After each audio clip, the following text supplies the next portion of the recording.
해법을 찾는 토론 이슈엔 직설 시작합니다. 윤석열 정부의 초대 국토교통부 장관에 제주도지사를 지낸 원희룡 인수위원회 기획위원장이 발탁됐습니다. 원 후보자는 앞으로 풀어야 할 숙제로 첫째도 또 둘째도 이 집값 안정을 꼽고 있는데요. 규제 위주의 문재인 정부와는 다르게 공급 확대와 규제 완화 등 부동산 정책의 대전환이 예고되고 있습니다. 그럼 원희룡 후보자가 꼬일 대로 꼬인 부동산 문제를 풀 적임자가 될 수 있을지 지금부터 이야기 나눠보겠습니다.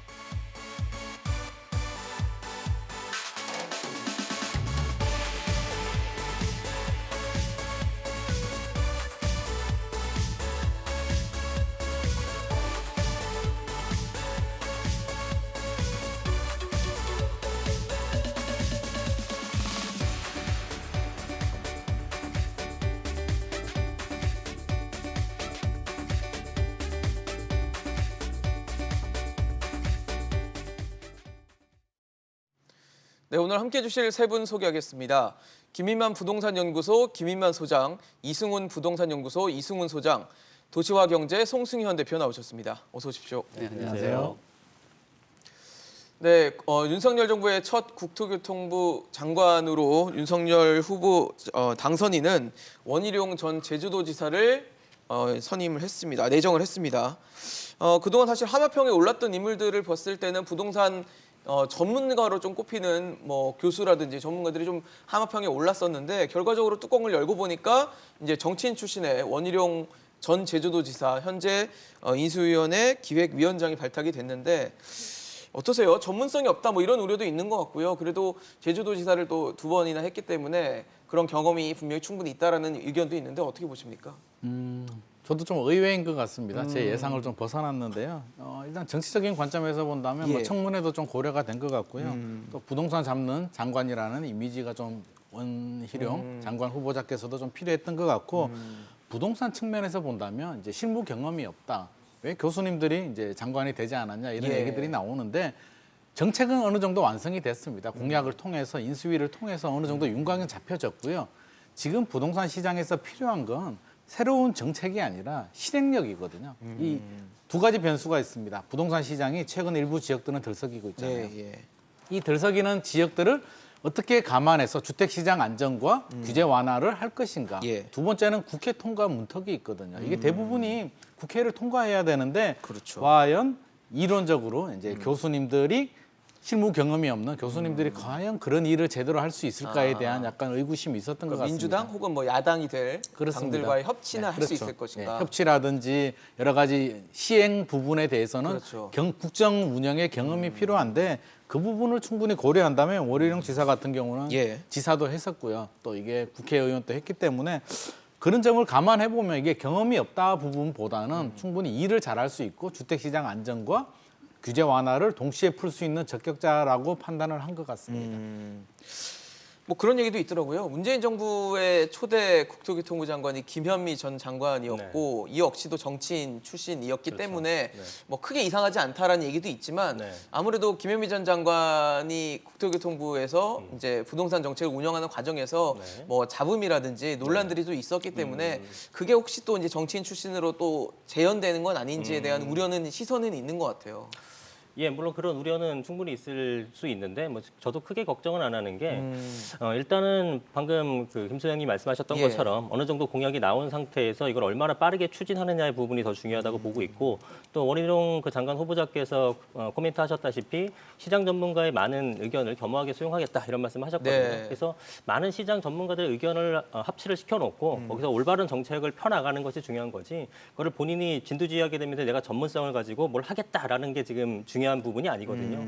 그래서 저는 뭐 지금 전문성이 없다, 뭐 부족하다 이런 의견에 대해서 사실 그렇게 중요한 부분은 아니라고 보고 오히려 지금 제주도 지사를 하셨고 예. 여러 가지 이제 정치 경력이 있으시기 때문에 많은 그 행정력이라든가 이런 것들이 더 강한 분이라서 네. 오히려 더 적합한 후보다라고 얘기해도 뭐 과언이 아닐 것 같습니다. 두 분 다 추진력, 실행력이 굉장히 중요하다라는 점을 부각을 하면서 뭐 크게 걱정은 없다라고 일단 말씀을 주셨는데 글쎄요, 걱정 없이 잘 되면 참 좋을 것 같아요. 부동산 문제가 굉장히 지난 5년간 우리 국민들을 힘들게 했기 때문에 이번 새로운 정부에서는 좀 잘 풀렸으면 좋겠다는 생각이 드는데, 사실 새 정부에서 뭐 규제 완화를 기조로 내세울 것이다라는 건 이미 뭐 경선 과정, 대선 과정에서 이미 알려져 있던 사실인데, 원희룡 후보자가 첫 출근길에서 얘기한 거를 보면 조금 기조가 달라진 건가에 대한 의미가 보이는 게, 잘못된 신호로 갈 수 있는 규제 완화 공급은 없을 것이다라고 얘기를 해서 규제 완화에 좀 신중하게 접근하는 것인가에 대해서도 이제 예견이 되면서, 그러면 정책 효과가 제대로 나타날 수 있을 것인가? 지금 부동산 시장이 급변하고 있는데 그 상황에서 좀 대응을 빠르게 잘 할 수 있을 것인가에 대해서는 좀 의문이 드는데 어떻게 보고 계십니까? 네, 그래서 이 국토부 장관 자리가 굉장히 중요한 것 같습니다. 네. 그만큼 뭐 행정력이라든지 의회 경험이 좀 있어야 되는 것 같고요. 또 국토부 장관이라는 게 어떤 부동산 문제만 다루는 건 아니잖아요. 그렇죠. 뭐 교통 문제라든지 뭐 물류, 뭐 네, 국토, 항공, 뭐 개발, SOC, 네. 뭐 전체적인 각종 거를 다죠. 아우러야 되니까 우리가 초점을 너무 부동산으로 잡는 거는 조금 다른 시각으로 봐야 될 것으로 보여지고요. 또 거기에 지금 전 세계적으로 뭐 바라보는 시각들이 좀 다양하가 된 것 같아요. 지금 나오고 있는 내용들도 보이지 않는 손이라는 그것에 대해서 더 이상 못 믿겠다라는 이야기들도 많거든요. 대기업들이 뭐 공급 문제를 기본으로 해서 어떤 폭리를 취하는 문제들도 지금 현재 나타나고 있고요. 뭐 적절한 규제는 필요하다는 얘기죠. 그렇죠. 예. 그 뭐 유럽에서도 가격 통제나 이런 부분에 대해서도 좀 적극적으로 들어오고 있는 그런 상황에서 이런 잘못된 신호나 뭐 규제 완화의 문제점들이 부동산 시장에 미치는 영향들이 많을 것 같습니다. 아무래도 부동산을 전체적으로 다루려고 한다라면은 뭐 경기에 대한 문제라든지 뭐 소득이나 금리, 그 다음에 수급, 그다음 정책 뭐 이런 부분들이 있는데. 국토부가 갖고 있는 그 예전에도 공영부처라는 그 소리를 들을 정도로 상당 부분의 예산이 투입되는 그런 부처거든요. 예. 그렇기 때문에 이런 뭐 잘못된 신호라든지 이런 것들이 간다라면은 주택시장에 끼치는 문제가 상당 부분 클 것으로 보여지고요. 그렇기 때문에 지금까지 제가 이제 보니까 그 건설교통부에서 국토해양부 그다음에 교통부로 들어오면서 1, 2, 3, 4, 5, 6대 정도 이렇게 쭉 봐왔더니 네. 보니까 전체적으로 경제 관련된 그 관료들이라든지 아니면 뭐 국회의원들 이런 부분들이 들어가는 걸로 봤을 때는 역시나 이 부동산을 다룰 때는 잘못된 신호, 그다음 경제 전체에 미치는 영향들을 같이 고려를 할 수밖에 없는 거기 때문에 정책적으로 좀 신중할 수밖에 없다라고 생각이 됩니다. 그렇죠. 말씀을 해주신 것처럼 사실 최근에 시장이 좀 들썩이는 모습들이 보이고, 뭐 재건축 재개발 규제 완화로 인해서 개발 이익과 투기 이익을 누릴 수 있는 것처럼 생각하는 것은 큰 착각이다라고까지 원희룡 후보자가 얘기를 했거든요. 네. 그래서 아무래도 뭐 규제 완화를 통한 시장의 효과 좀 빠르게 대비할 수 있는 것인지 또 적용이 될 것인지 궁금한데 어떻게 보세요? 저는 이제까지 인수위가 한 달 정도 됐잖아요. 인수위를 진행하는 걸 보면서 제일 안타까웠던 게 이제 규제 완화의 시그널을 많이 발표를 했는데 네. 무엇을 위한 부동산 규제 시그널인가에 대해서는 저는 받아들이지를 못했어요. 규제 완화를 왜 하는 것일까에 대해서 이야기를 하지 않고 계속 무슨 규제를 풀겠다는 이야기만 했는데 가장 중요한 것은 주택시장 안정이거든요. 어느 정부라도 부동산 정책의 첫 번째 목표는 주택시장 안정, 서민, 중산층의 주거 안정이란 말이에요. 근데 최근에 통계를 보게 되면 강남이라든지 일부 지역들이 다시 덜썩이름으로 나오는데 예. 그렇게 바라본다면 누구를 위한 규제 완화일까에 대해서 우리가 국민들이 의구심을 가질 수밖에 없고 규제 완화가 필요한 부분은 분명히 있습니다. 주택시장 뭐 정상화라든지 네네. 거래 정상화라든지 여러 가지 측면에서 보면 필요한 부분이 있는데 주택시장을 자극을 주면 안 되거든요. 우리 주택 부동산 정책의 메커니즘이 오버슈팅이 되면 규제를 해야 되고요. 네네. 언더슈팅이 되면 규제를 풀어주는 게 메커니즘인데 최근에 그런 양상이 보이기 때문에 저는 지금이라도 국토부 장관 후보자께서 이런 시그널을 줬다는 점에서는 저는 긍정적인 평가를 주고 싶습니다. 명확한 시그널을 줘야 돼요. 우리는 주택시장 안정, 부동산 시장 안정을 위해서 규제를 완화하는 것이지 그냥 규제 완화를 위한 완화를 하는 것은 아니다. 주택시장이 불안해지면 우리는 얼마든지 다시 규제를 할 수도 있고 속도 조절할 수 있다라는 시그널을 줘야 되는데 지금 마침 잘 준 것 같고요. 앞으로도 저는 이런 기조가 가리라고 봅니다. 다시 집값이 들썩이게 된다면 예. 문재인 정부에서 민심 위반이 됐던 가장 중요한 사건이 부동산 문제거든요. 네네. 집값 급등이기 때문에 다시 또 재현이 된다면 상당히 힘들어질 수도 있기 때문에 지금이라도 명확한 시그널, 우리는 주택시장 안정이 우선이다라는 시그널을 주면서 속도 조절을 한다든지 이렇게 네. 좀 우선순위를 좀 정할 필요는 있을 것 같습니다.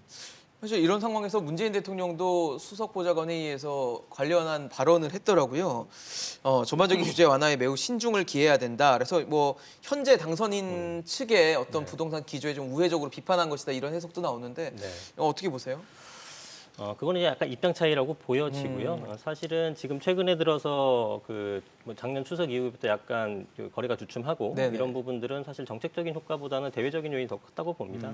그래서 지금 저는 완화하는 측면의 그 어떤 이런 기조는 맞다고 보고요. 왜냐하면 사실 그 현 정부 예. 5년 동안에 여러 가지 정책이 나왔지만 결과적으로는 사실은 그렇게 좋은 결과를 얻지를 못했거든요. 그러다 보니까 지금의 정책들이 약간 잘못된 방향을 가져갔고 그래서 차기 정부는 우리는 이것과 약간 다르다라는 것을 보여주는 것까지는 맞죠. 근데 그게 이제 속도가 너무 빠르게 되게 되면 또 그게 또 심리로 작용하게 되면서 가격이 시장 안정화가 어쨌든 어떤 정부든 시장 안정화가 목적이잖아요. 그렇죠. 방법이 틀린 것뿐이지. 예, 예. 그런데 그것을 흔들리게 되면 안 되기 때문에 이런 신중한 속도 조절론 얘기가 나오는 거고요. 이거는 사실 맞는 방향이고 또 5년 동안 지금 차기 정부와 현 정부의 어떤 정책 방향이나 기조가 전혀 상반된 모습인데 이 5년 동안 이루어진 거를 단번에 바꾸겠다라는 것도 욕심이죠. 그렇기 때문에 어느 정도 속도를 조절하는 것은 맞다고 보고 지금 바람직한 방향이라고 생각이 합니다.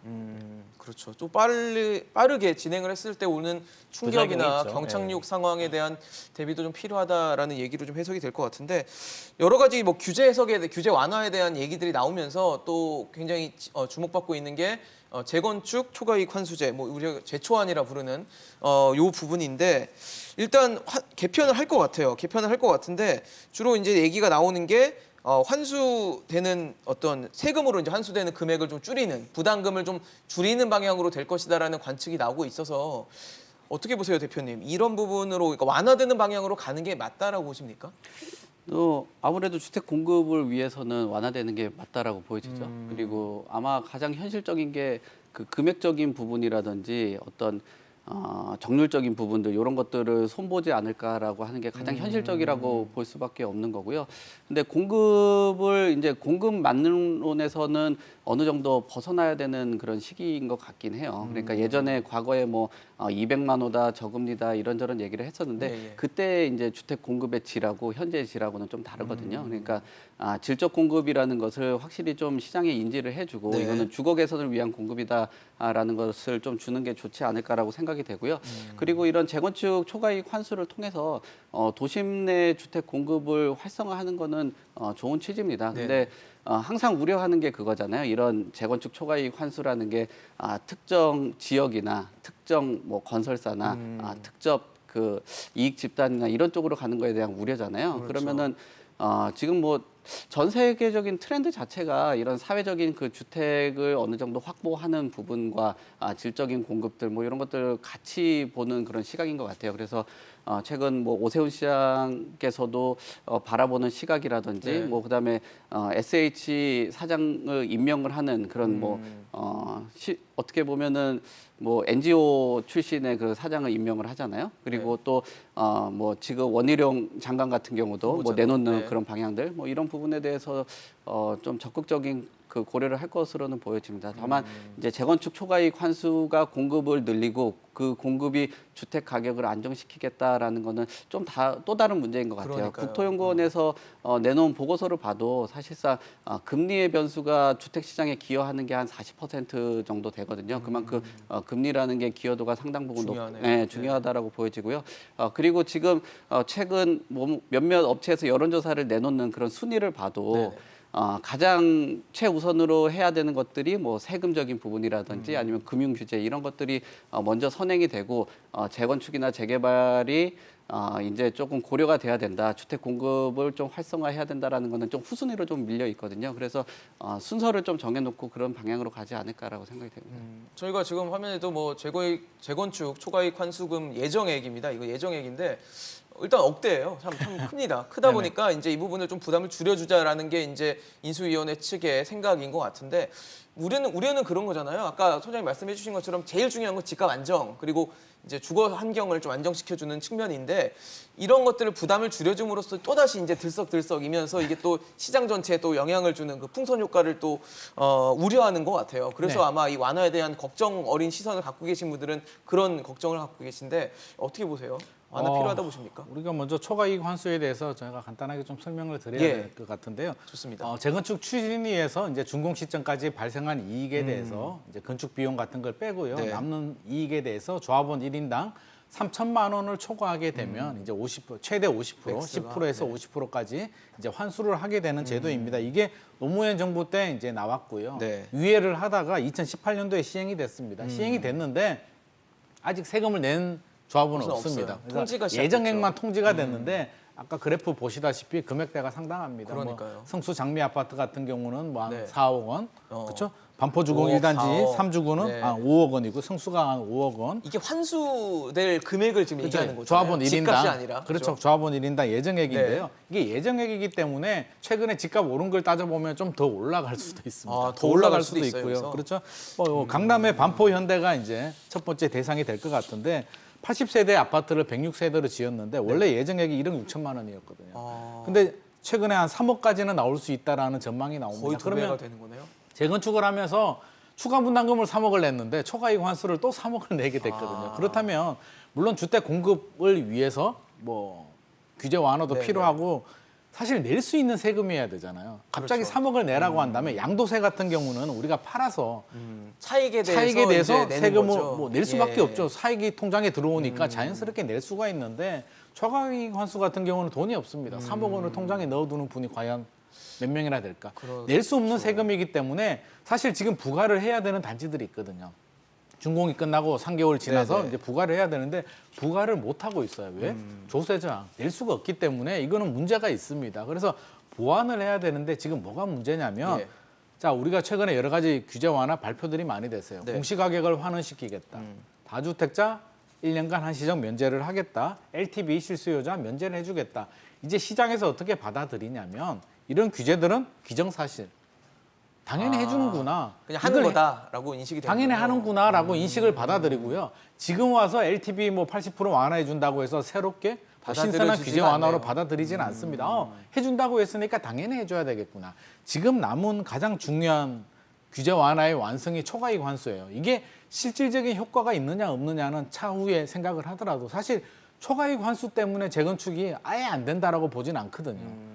근데 지금 시장에서는 초과이익 환수를 폐지를 하거나 풀어주고 완화를 해야만 규제 완화가 된다라는 그런 상징성을 이렇게 부과를 시켜버렸기 때문에 상당히 좀 난처한 입장이 되어버렸고요. 실질적으로 보완이나 뭐 폐지까지는 아니더라도 충분히 보완을 해줘야 됨에도 불구하고 앞서서 말씀드렸듯이 주택시장 안정에 이게 불이익을 줄 수도 부정적인 영향을 줄 수도 있기 때문에 그러니까요. 상당히 부담스럽고요. 아마 고민이 상당히 깊어질 것 같습니다.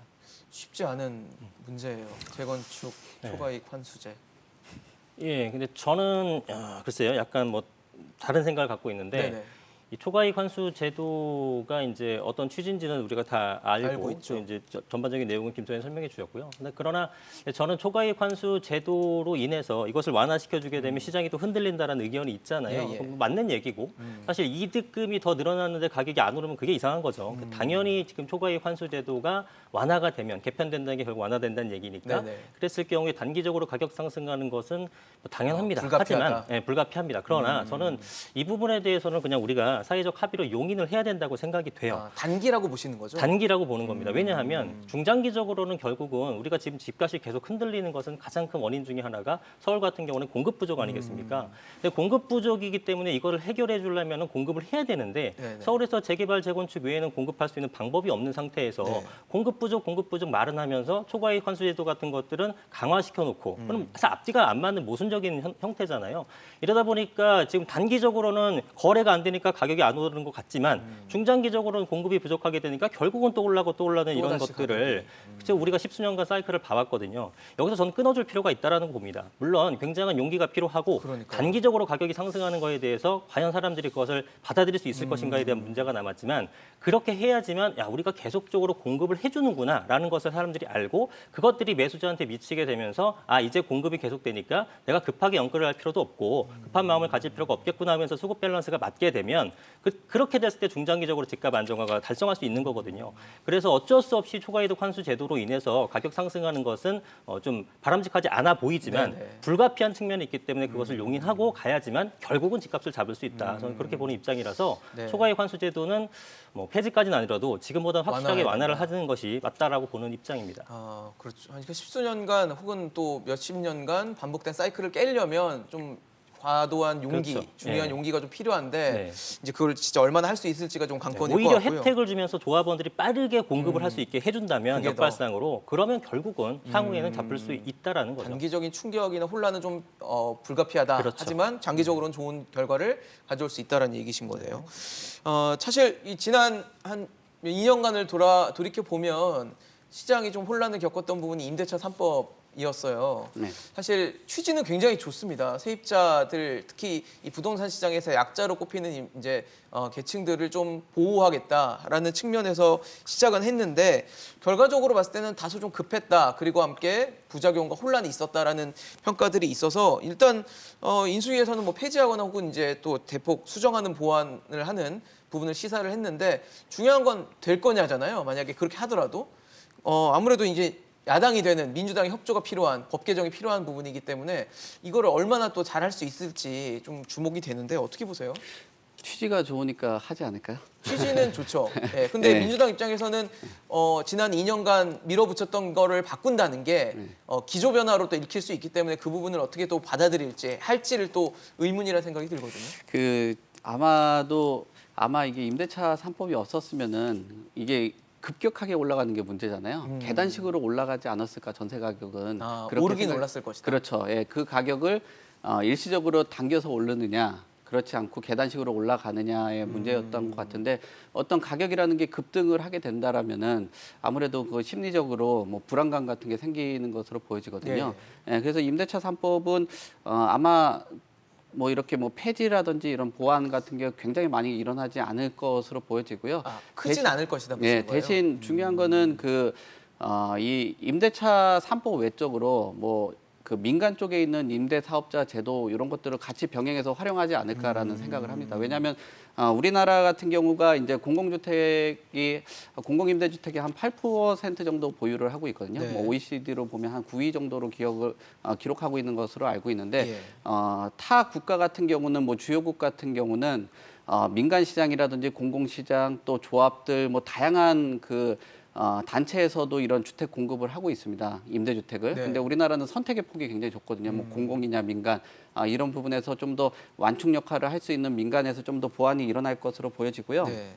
그리고 해외 사례들을 보니까 뭐 독일 같은 경우나 프랑스 같은 경우도 뭐 어떤 기한이 없는 임대차 계약들을 갖고 있습니다. 그리고 또 독일이 몇 년 전에도 임대료 폭등이 일어나가지고 심지어 이제 2배 가까이 늘어나다 보니까 생계 위험 받는 임차인들이 많았거든요. 2배요? 예, 그래서 시정부에서 크게 늘었네요. 적극적으로 개입을 해서 이것을 사버리는 그런 계기들도 있었고요. 아. 또 뉴욕 같은 경우도 이게 건축 연도별로 이제 또 가격을 또 정하더라고요. 그러니까 47년 이전에는 임대료 통제를 하고 난 47년에서 74년에 건축을 한 것은 임대료 안정을 취하는 뭐 이런 제도들이 있고요. 또 뉴욕 외적으로 캘리포니아주 15개 시 같은 경우에서도 임대료 인상 같은 거 규제를 하고 있는 그런 시행입니다. 그러니까 주요국들이 이런 뭐 임대 제도를 활용을 하고 있고 또 아무래도 사회적인 약자라고 인식되는 임차인들을 보호하려고 하는 이런 제도들을 하고 있는데 나름 선진국 반열에 올랐다는 뭐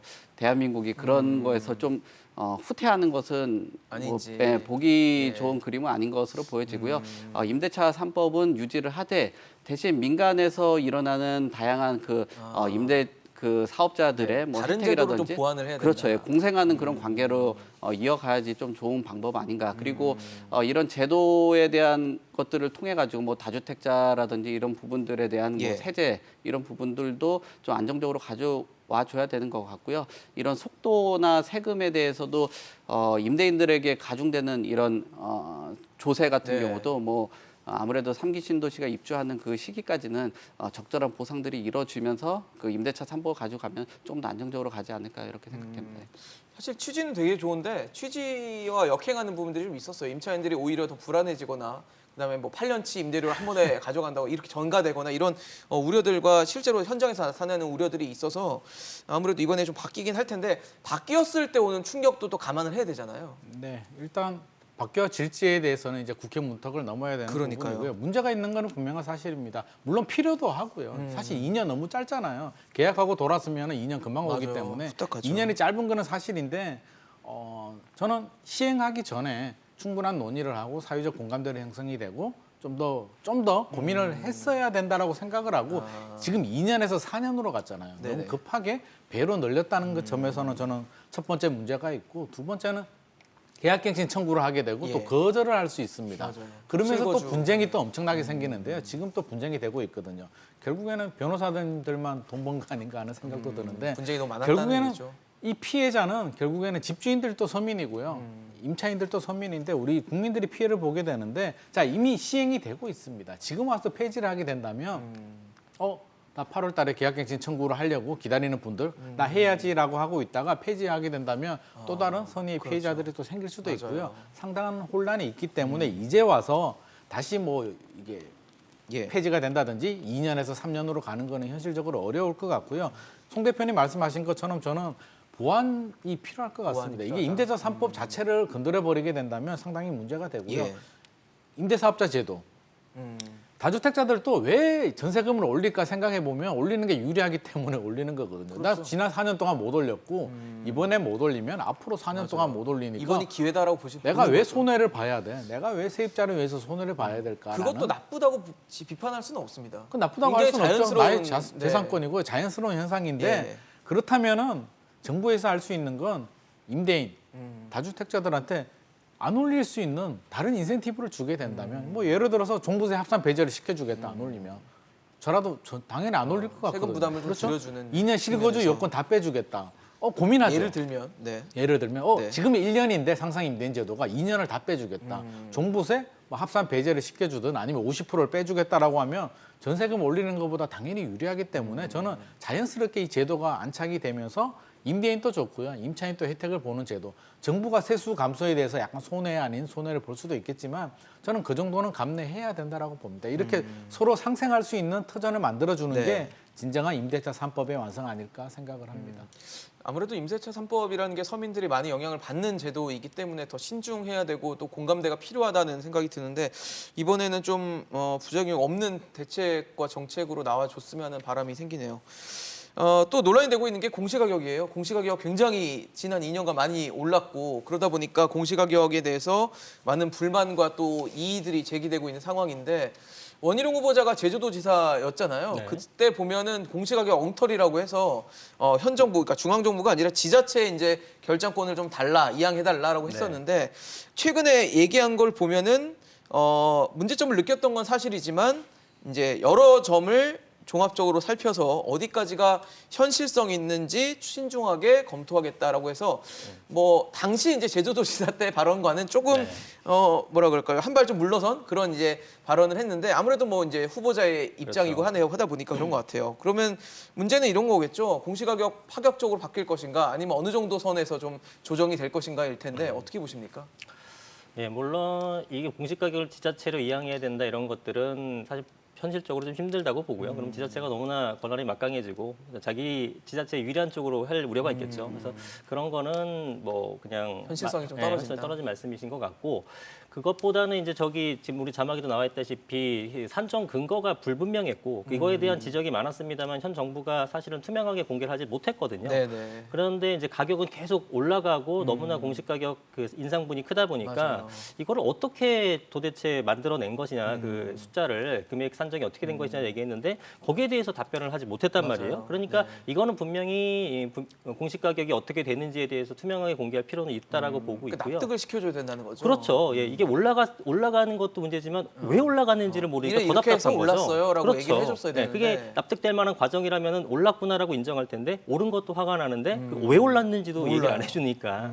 그래서 이 부분에 대해서는 분명히 차기 정부에서는 이거를 해결해야 된다고 보는 입장이고요. 그래서 뭐 지금 현재 정부가 뭐 공시가격 현실화한다고 해서 90%까지 올리고 막 이런 부분이 있었는데 네. 이런 부분에 대해서도 사실은 보통 한 50에서 60% 있는 수준을 90%포인트까지 올리는 것 자체도 사실은 대단한 건데 거기에 가격까지 매년 올랐잖아요. 그러니까 그거를 사실 현실적으로 하기엔 좀 굉장히 부담스러웠단 말이죠. 특히나 이게 그 공시 가격이라는 게 우리가 지금 종부세라든가 이런 세금 부분적인 것만 논의를 하지만 건강보험료를 비롯해서 67가지나 산정 지표도 하는 거기 때문에 오르면 다 부담이 오르는 거죠. 그렇죠. 엄청나게 국민들한테 부담이 되는 거라 이 부분에 대해서 당연히 명확하게 밝히고 했어야 되는데 이 부분이 안 됐던 점에 대해서 이제 발언하신 거고 그래서 그렇다면 이제 본인이 이제 장관이 만약 되신다면 이 부분에 대해서 명확하게 투명하게 이렇게 좀 밝혀서 국민들한테 좀 오해를 푸는 계기가 됐으면 좋겠습니다. 사실 부담이 되게 커지고 있고 공시가격과 시세와의 간극이 너무 컸다. 그래서 이제 뭐 현실화하겠다 각종 얘기가 나오고 공정시장가의 비율도 바뀌고 이러다 보니까 전체적으로 다 오르니까 세금 부담도 같이 커지고 그래서 반발이 더 컸던 것 같아요. 이거 역시 좀 급격했다라는 표현이 좀 어울릴 것 같은데 어떻게 보세요? 어느 선 정도에서 좀 수정이 돼야 된다 보십니까?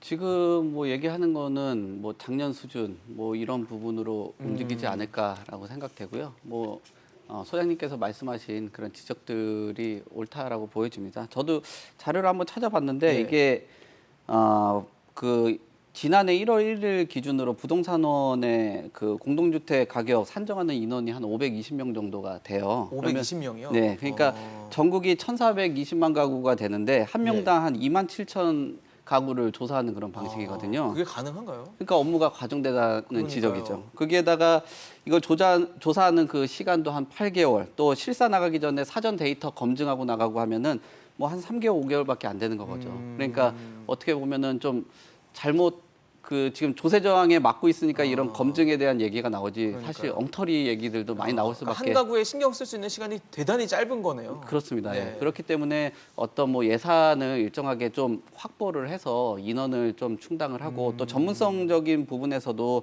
뭐 한국 부동산하고 감정업체에서 지금 하고 있는데 그런 부분도 조금 민간 좀 영역도 좀 넓혀가지고 약간의 그 비용이 좀 발생을 한다라고 했을 때도 그런 부분들을 좀 수정하고 실제적인 현실하고 좀 간극을 좁히면 좋지 않을까라고 생각됩니다. 이런 간극이 크다 보니까 아까 지금 뭐 공정시장가액 비율이라든지 네. 이런 비율들을 조정하는 데 있어서 서로 저항이 큰 거예요. 맞아요. 거기에다 현실을 반영을 하지 못한다라는 거. 근데 지금 말씀하신 부분에서도 수정하는 부분은 아마 이제 보유세는 올리고 거래세 낮춰야 되겠다라는 그런 공감대가 사회적으로도 그렇고 정치권 안에서도 약간 통일되는 의견이거든요. 네. 그렇게 되면은 뭐 2년, 3년 앞으로 가는 거는 현실적으로 좀 어렵지 않냐. 그래서 작년 수준을 기점으로 해서 일부 금액을 좀 조정하는 부분들 뭐 급격하게 인상하지 않는 그 정도 선으로 가지 않을까라고 생각되고요. 또 2년, 3년, 2년 전으로 돌린다라고 하면은 어떤 국가를 운영하고 또 주택 복지를 해야 되는 여러 가지 예산도 필요할 거 아니에요. 사실 이 보유세라는 게 굉장히 달콤한 그 세금이거든요. 네네. 이거 포기하기가 굉장히 어려운 맞아요. 그런 세금입니다. 국가 그래서 입장에서는. 그 국정을 또 운영하는 데 필요한 자금들이 필요하기 때문에 이런 보유세는 뭐 현실적인 걸 다 고려하면은 뭐 작년 수준으로 되지 않을까 이렇게 보고 있습니다. 참 지금 부동산 얘기하니까 할 얘기가 너무 많네요. 참 손질할 것도 많고 수정이 좀 우리가 정말 목표로 하고 있는 주거 안정을 위해서 어떻게 해야 될지에 대해서 고민이 좀 많이 필요한 지점인 것 같은데 또 그 중에 하나가 대출 규제인 것 같아요. 대출 규제 지금 LTV 낮추겠다, 완화하겠다라고 하고 있는데 문제는 DSR이라는 내 소득에 대비한 연소득에 대비해서 대출을 받을 수 있는 폭은 또 규제가 돼 있기 때문에 뭐 LTV 비율을 높인다고 해도 DSR 있으면 결국 대출 잘 못 받는 거 아니냐. 요즘 같은 금리 인상기에 이자 부담도 늘어나는데 원리금 합쳐서 DSR 규제에 매기면 이거 나 뭐 대출 받을 수 있어? 라는 근본적인 의문을 제기하시는 분들도 많아요. 이건 어떻게 보십니까? 이게 사실은 맞습니다. 이게 LTV만 늘려준다고 해서 지금 DSR 총부채 원리금 상환 비율이 적용이 되니까 연소득이 높으신 분들은 혜택을 보게 됩니다. 그렇죠. 연소득이 높은 무주택자들이야 당장 돈은 부족하지만 연소득이 많으니까 상환 대출을 더 능력이 받을 수 되니까 있고. 대출 한도가 늘어나는 그렇죠. 거고요. 뭐 자금이 1억, 2억 있어도 10억짜리 아파트를 대출 받아서 충분히 살 수 있는데 문제는 연소득이 약하신 분들이거든요. 그러니까요. 그래서 가장 안전한 대출이 주택담보대출이잖아요. 신용대출도 아니고 주택에 대해서 실물 자산에 대해서 근저당을 담보를 잡고 하고. 대출을 빌려주는 가장 안전한 상품이기 때문에 사실 DSR을 이 정도까지 강하게 이렇게 하는 건 결국에는 주택시장 안정, 집값 잡기 위해서 나온 거지 이게 주택시장 뭐 대출 건전성 이걸 위해서 나온 건 아니라고 저는 생각을 하거든요. 하지만 문제는 문제는 최근에 주택 시장이 다시 또 들썩이고 있고요. 맞아요. 이게 상징성이 있습니다. 초과이익 환수처럼 DSR이라는 상징성이 생겼거든요. DSR을 건드려 준다면 대출 규제가 완전히 풀리는구나라고 받아들이면서 시장에서 또 다시 투자 심리를 자극하게 되고 다시 또 들썩일 가능성이 높기 때문에 현실적으로는 저는 DSR까지 풀어주기는 어렵다라고 봅니다. 어렵고요. LTV는 풀어줄 것 같습니다. 실수요자들에 한해서 다주택자들은 안 풀어줄 겁니다. 당분간 실수요자들은 LTV 풀어주는 게 예. 맞고요. 저는 DSR도 풀어주는 게 맞다라고는 생각 들지만 인수위나 새 정부에서는 DSR까지 푸는 거는 현실적으로 좀 어렵겠다. 결국 주택시장 안정을 확인한 다음에 2단계로 DSR을 좀 조정하지 않을까 생각을 합니다. 저희가 지금 화면에도 보여드리고 있지만 올해 1월부터 이제 총 대출액 2억 원 초과하는 부분에 대해서 개인별로 이제 DSR이 매겨지고 있고 7월부터는 더 강화가 돼요. 또 3단계로 지금 넘어가면서 더 강화된 DSR 규제를 받게 된다라는 거고 또 금리는 오르고 있어서 이자 부담 커지면 원리금을 따졌을 때 원금 비율은 상당히 줄어들 수밖에 없으니까 대출 받을 수 있는 여력은 점점 줄어들 수밖에 없는 상황이거든요. 어떻게 보세요? 네, 그렇죠. 그래서 지금 LTV를 풀어주게 되면 소득이 높으신 분들은 혜택을 보나 소득이 낮은 분들은 사실 그러니까요. DSR에 걸리니까 어차피 혜택을 받지 못하거든요. 그래서 이제 그런 지적이 나온 건데 저는 현 시점에서는 이 방향이 사실 맞다고는 봅니다. 왜냐하면은 LTV를 풀어줌으로 지금 현재 소득은 여유가 있고 내가 예. 대출을 받아서 대출 상환 능력이 됨에도 불구하고 LTV가 강화되면서 집을 못 구하신 분들도 있거든요. 아, 그렇죠. 일단 그런 분들한테 혜택을 주는 겁니다. LTV를 풀어주게 되면 나는 소득 능력이 되니까 집을 구입할 수 있죠. 일단 이렇게 풀고 지금 이제 소득이 좀 낮은 분들이 높은 LTV와 완화된 DSR로 고가의 그러니까 고가의 대출을 받게 되게 되면 사실은 가계대출 부분도 그렇지만 금리가 인상되는 게 올해 한 2회에서 4회 정도 되잖아요. 내년에도 올라갈 가능성도 있고요. 예. 그럼 상당히 부담이 되지 않을까 느껴집니다. 아마 이런 것까지 고려해서 DSR을 속도 조절을 하는 게 아닌가 싶어요. 그래서 일단은 LTV를 풀게 되면서 전반적인 시장 흐름을 보고 그러고 나서 뭐 시장 환경이 괜찮다, 경제적 여유가 있다라고 싶으면 그때 DSR을 풀게 되면서 가계부채에 대한 순조로운 이런 관리라든가 내지는 그런 어떤 저소득층, 소득이 좀 낮은 분들이 신불자로 넘어가지 않게끔 조정하는 그런 과정 중에 하나가 아닌가 싶어요. 그래서 순서는 제가 볼 때는 LTV를 풀고 네. 향후에는 아마도 DSR을 조절할 수 있는 시점이 오게 되면 그때 풀지 않을까 이렇게 예상을 하고 있습니다. 현재 시점에서 DSR을 푸는 거는 좀 무리수다라는 그렇죠. 거겠네요. 금리가 계속 올라가는 환경에서는 무리수라는 거죠. 그렇죠. 아무래도 지난 뭐 몇 년간 너무 저금리가 특히 코로나 때문에 저금리가 유지가 됐고 그로 인해서 뭐 B2, 영끌 이런 게 너무 많았기 때문에 그래서 가계부채도 많이 폭등을 했거든요. 그 부분에 대한 걱정은 뭐 또 안 할 수 없는 지점이긴 합니다. 어떻게 보세요? DSR 안 풀 것 같은데 저는. 지금 세 분 다 DSR을 네. 풀기 좀 어려울 거라는 지금 심지어 공감대가 나오고 있는 것 있는 같아요. 상황이 전세 대출도 포함한다고 하잖아요. 맞아요. 예. 그러면은 뭐 훨씬 더 강화가 네, 되는 거죠. 대출 다 들어간다고 봐도 과언이 아닐 정도라고 그렇죠. 그러니까 보여집니다. 전세 대출에 대한 증가율이 지금 20에서 한 30% 정도 늘어나고 있고 지금 2021년 말 기준으로 해서 한 180조 정도 되거든요. 그러면은 결국은 조금 이렇게 DSR을 풀기가 예. 어려운 그런 환경 아닌가라고 보여집니다. 그러니까 뭐 지금 뭐 그 금융 관련돼 가지고도 이야기가 나왔던 것도 금융 예. 당국에서도 지금 DSR 수준이 적정하다라는 그런 얘기도 하고 있고요. 또 주요국 대비해 가지고 강도가 높지 않다라는 얘기까지 하고 있는 상황이거든요. 예를 들어보니까 뭐 미국 같은 경우는 간접적인 지표로 DSR을 활용을 해요. 여기 예. 같은 경우가 뭐 한 43% 정도 하는데 뭐 4대 은행 중에 하나인 웰스파고 은행 같은 경우는 그거보다 더 낮게 지금 측정을 하고 있고요. 캐나다 같은 경우도 뭐 직접 지표로 활용을 하고 있는데 여기에는 더 뭔가 보수적입니다. 그러니까 대출 원리금 외에도 재산세라든지 주택 관리비, 뭐 고정 생활비까지도 포함해져요. 넣고 있는 상황이고요. 더 규제가 강하다고 봐야겠네요. 그렇죠. 예. 오늘은. 홍콩 같은 경우도 한 50% 정도 되는데 좀 높은 편이긴 해도 뭐 금리 상승이나 이럴 때 있을 때는 뭐 스트레스 뭐 DSR 제도라고 해서 좀 더 뭐 이제 약간 조정을 하고 좀 더 강도를 높이는 그런 걸 그런 선택을 하고 규제도 있는 같이 들어가 거거든요. 있고. 그러니까 지금 아무래도 몇 년 동안 지적을 했던 부분들이 그거잖아요. 그 뭐 통화량이라든지 금리, 뭐 저금리 이런 것들이 부동산 가격 올렸다라는 인식이 많기 때문에 지금 그 부동산 시장을 잡는 것은 아무래도 이런 금융적인 규제를 바탕으로 해서 하지 않을까라고 생각 되고요. 뭐 저희도 지금 얘기를 하고 있지만 실무적으로 접근을 하면 사실 DSR이라든지 LTV 뭐 이런 것들을 완화를 해줘야지 진짜 내 집 장만하는데 도움은 되긴 하거든요. 그렇죠. 그러니까 아마 판단을 할 겁니다. 가계부채를 관리를 할 건지 아니면 내 집 장만을 할 수 있는 어떤 여건을 만들어줄 것인지. 그렇죠. 예, 그걸 만들어준다든지 둘 중에 하나를 선택을 하게 되는데 지금 경제 시스템이나 이런 것들로 봤을 때는 아무래도 이 무게감이 내 집 장만보다는 그 뭐 가계부채를 관리하는 쪽으로 좀 넘어가지 않을까 뭐 이렇게 생각을 합니다. 그렇군요. 세 분 일단 입장을 들어보면 뭐 LTV 풀어도 DSR 풀기는 좀 어려울 것이다라는 공감대가 좀 있는 것 같습니다. 어떻게 할지 좀 지켜보도록 하고요. 또 우리가 늘 세금 얘기할 때 문제가 됐던 것 중 하나가 양도세였습니다. 양도세 중과가 되죠. 75%까지 3주택자 이상이 되고 여기에 지방세까지 들어가면 82.5%라는 아주 큰 규모의 네네. 큰 비중의 세금을 내야 되는 상황인데 지금 이제 인수위원회, 그러니까 새 정부에서는 이 양도세 중과 세율을 한시적으로 좀 완화하겠다라고 하고 있는데 현 정부에서 그걸 거부한 것처럼 좀 비춰지고 있어요. 그래서 5월 11일, 그러니까 새 정부 출범하고 나서부터 이 부분에 대한 시행을 하겠다. 그러니까 최대 45%만 매기겠다라고 하고 있는데 이거 어떻게 보십니까? 우리 늘 논란이 됐고 토론도 많이 했던 주제입니다. 하긴 할 거고요. 뭐 새 정부에서 거부했다라고 하는데 뭐 그건 절차적인 문제인 것 같고요.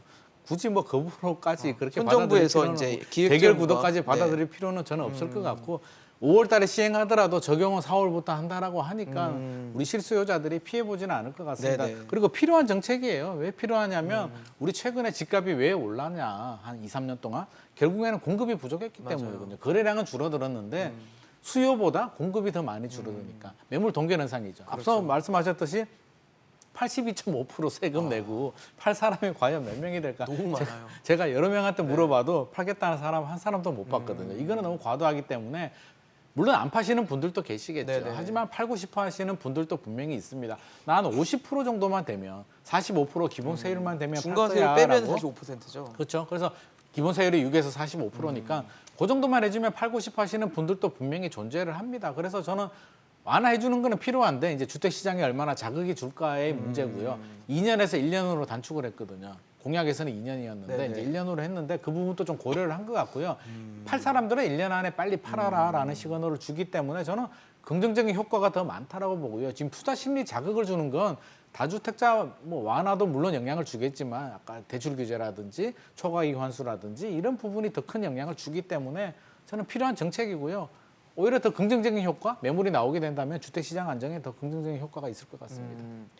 그런데 사실 이 다주택자에 대한 양도세 중과를 현 정부 문재인 정부에서도 유예를 하다가 적용을 시켰거든요. 그래서 현 정부에서 얘기하는 게 우리는 팔 시간을 줬다. 근데 팔지 않았다라는 얘기인데 지금 이게 새로운 정부에서 시행이 되면 그만한 어떤 공급 효과 그걸로 인한 집값 안정 효과를 가져올 수 있을지가 가장 중요한 포인트일 것 같은데 어떻게 전망하십니까? 좀 집값이 상승하는 것은 사실은 공급이 부족했던 부분이고 공급이 부족한 건 신규 공급도 그렇지만 기존의 공급들이 안 나왔었던 거잖아요. 양도세가 그렇죠. 강화돼 예. 있었기 때문에 그래서 지금 이렇게 양도세를 일시적으로나마 풀어주는 것에 대해서는 뭐 바람직한 현상이라고 보고 다만 이제 다주택자 입장에서 봤을 때는 내가 지금 이것을 이 기회에 매도를 할지 네네. 아니면 좀 더 보유를 할지 또 결정하는 문제의 중요한 그 고려 대상 중에 하나는 종부세입니다. 종부세가 또 완화가 된다 그러면은 양도세를 풀어준다고 하더라도 사실 좀 더 들고 갈 그렇죠. 갖고 보유갈- 있어도 된다고 느낄 수 그렇죠. 있죠. 그래서 이 종부세 부분이 좀 사실 또 중요한 부분인데 올해 그 종부세 부분에서 1주택자들한테 완화는 해줬지만 네네. 2주택자에서는 그냥 강화된 법 그대로 그냥 갈 생각인가 봐요. 그러다 보면은 이제 물건도 좀 나올 것 같다, 매물이 좀 나올 것 같다라는 생각이 들고 다주택자들 입장에서는 그러면 내가 2주택을 갖고 있는데 하나를 매도하게 되게 되면 2개 중에 내가 좋은 것과 덜 좋은 것 중에 이제 덜 좋은 거를 매도를 하게 되겠죠. 그렇겠죠. 네, 그래서 좋은 지역에서는 그럼에도 불구하고 가격이 여전히 홀딩되면서 가격이 유지되거나 강보합 상태거나 오히려 올라가는 형태까지도 갈 거라고 봐요. 이 양도세 완화를 풀어준다 하더라도 네네. 풀었을 때 오히려 가격이 더 강화될 것 같고 그러나 그렇지 않고 이제 약간 실수요자 위주로 움직이는 시장이라든가 뭐 인지도가 높지 않은 그런 지역에서는 거래를 좀 물건이 나오면서 거래가 네, 되지 않을까. 활성화되는. 예, 그렇다면 대출 규제가 풀어지는 것과 맞물려서 실거주자분들은 이러한 기회를 놓치지 않고 한번 잡아봤으면 좋을 것 같다는 판단이 듭니다. 지역별로 좀 차이가 있을 수 있다는 얘기죠. 네, 차이가 있죠. 온도차가 있을 겁니다. 대표님은 어떻게 보세요? 저는 양도세 그 일시적이나 뭐 한시적 완화는 반대하는 입장이라서 한시적은 반대하세요? 네, 중장기적으로 가야 된다고 아. 보거든요. 그러니까 취득하고 양도는 일정하게 그 뭐랄까요 정책적으로 부동산 가격을 잡기 위해서 자꾸 건드리는 건 좋지 않다라고 보여져요. 그러니까 중과라는 걸 하지 말아야 된다는 입장이시네요. 그렇죠, 예. 중장 그리고 이렇게 한시적으로 한다라면은 일시적으로 또 병목 형상들이 나타날 수가 있어요. 그러니까 이게 그냥 위험한 그런 방식이라고 저는 보여지고 이게 오랜 기간 동안 양도세를 가지고 어떤 정책적으로 자꾸 활용하고 부동산 가격을 잡기 위한 이런 방식은 옳지 않다라고 보여지고요. 지금 가계부채든 경제 전체적으로 봤을 때 우리가 고민하는 게 경제 활성화 뭐 이런 부분도 고민을 하잖아요. 그런 것들이 일어나려면 거래가 좀 활성화돼야 되는 거거든요. 예전부터 많이 거론되고 있는 것들이 부동산이 어느 정도 거래가 좀 활성화돼야지 다양한 관련된 산업이나 업종들, 뭐 자영업자들 이런 분들도 숨통을 좀 틔울 수 있는 게 되는 거거든요. 맞습니다. 근데 지금 상황에서 이렇게 거래를 활성화하기 어려운 그런 환경, 그다음에 역대 최저의 그 거래량 이런 것들로 봤을 때는 굉장히 시장 전체에 악영향을 끼칠 수 있다라고 보여지고요. 그리고 주택이라는 것이 우리가 뭐 LTV나 DSR 가지고 이야기를 하고 있는데 네네. 그 금융이 내 집 장만의 그 사다리 역할만 하는 건 아니거든요. 공급 저렴한 주택이라든지 다양한 주택들을 공급을 해서 그런 것들도 내 집 장만의 기회가 되는 건데 이런 뭐 자연스럽게 흘러나올 수 있는 주택 거래 안에서 내 집 장만을 할 수 있는 그 사다리 역할을 하는 공급 물량들을 어떤 그 뭐랄까요 뭐 특정 세력들의 이익을 가져간다라고 해가지고 조금 이것을 막는다라는 거는 굉장히 뭐 좋은 방향이 아니라고 보여지고요. 뭐 일시적인 그 1년, 2년이 아니라 조금 예측할 수 있는 범위, 그다음에 언제든지 살 수 있고 언제든지 매물을 내놓을 수 있고 살 수 네. 있다라는 그런 신호를 주기 위해서는 중장기적으로 가져가는 게 맞다라고 보여집니다. 그렇죠. 지난 5년간을 돌아보면 부동산 정책으로 인한 혼란이 많았던 것 같습니다. 그래서 아마 새 정부의 가장 무거운 숙제로 부동산 문제를 푸는 것이 꼽히고 있는 것 같은데 가장 중요한 건 집값 안정이라는 대의를 이룰 수 있느냐 그리고 그 과정에서 충격과 혼란을 얼마나 줄일 수 있느냐가 될 것 같습니다. 새 정부가 과연 이 무거운 미션을 얼마나 잘 해낼 수 있을지 저희도 지켜보도록 하겠습니다. 오늘 이승훈 소장 또 김민만 소장, 송승현 대표와 함께했습니다. 이슈 앤직설 오늘 준비한 소식은 여기까지입니다. 지금까지 시청해주신 여러분 고맙습니다.